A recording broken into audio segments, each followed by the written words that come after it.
Assalamu alaikum wa rahmatullahi wa barakatuh.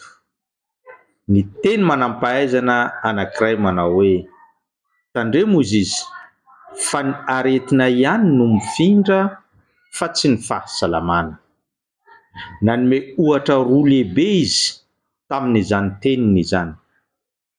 Ohatra voalohany, raha misy olona 100 mitangorona eo amin'ny marary anankiray, dia ny aretin'ilay marary no hifindra any amin'ny olona 100 fa tsy ny fahasalaman'olona 100 no hifindra amin'ilay marary. Ny ohatra faharoa nomeny, raha misy voatabia anankiray na voankazo anankiray mipetraka eo ambony latabatra ka lo simba, de misy ihany koa ireo voankazo sy voatabia manodidina an'izany, de afaka 2 andro na 3 andro de ho lo avokoa ireo voatabia manodidina an'le voatabia iray lo, na ireo voankazo manodidina ny voankazo anankiray ilay lo, de samy simba avokoa izy ireo, satria le fahasimban'ny voatabia na fahasimban'ilay voankazo nifindra any amin'ireo zay salama sy tsara teo aloha. Ohatr'izany ihany koa ny fiainantsika eto ambony tany. Raha misy olona ratsy, raha misy olona mpangalatra, raha misy olona mpanao ratsy sy ny tsy rariny eto ambony tany, de ny haratsiam-panahiny iny malaky mifindra any amin'ny olona fa tsy ny hatsaram-panahintsika no hifindra any aman'olona.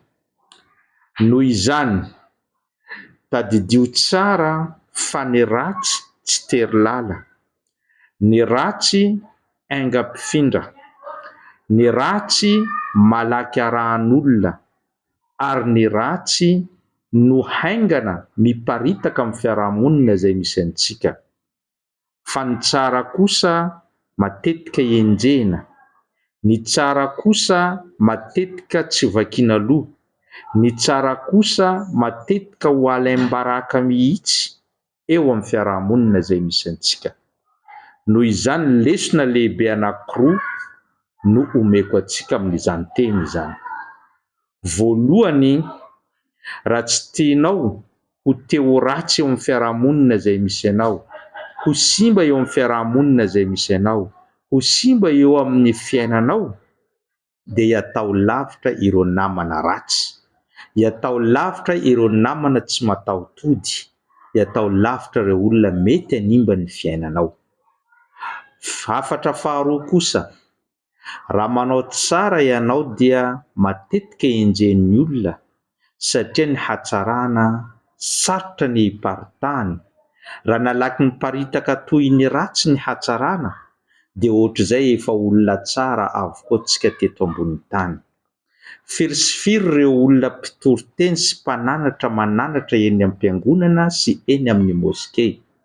Saingy izany fananarana izany sarotra ho tonga ao an-tsaintsika zanak'olombelona, fa ilay ratsy miparitaka eny amin'ny tanàna sy eny amin'ny toerana misy antsika no voaraintsika aingana, no sady ampiarintsika aingana eo amin'ny fiainana. Noho izany, mila fotoana sy fandavan-tena ary fikasana sy finiavana hiova izay vao tafiovan'ny olona anankiray eo amin'ny fiainana.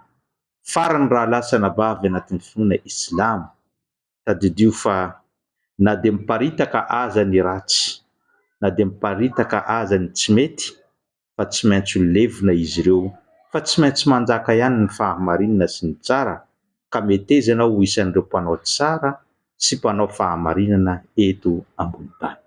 Aparitao any amin'ny hafa izany afatra izany. Wassalamu alaikum wa rahmatullahi wa barakatuh.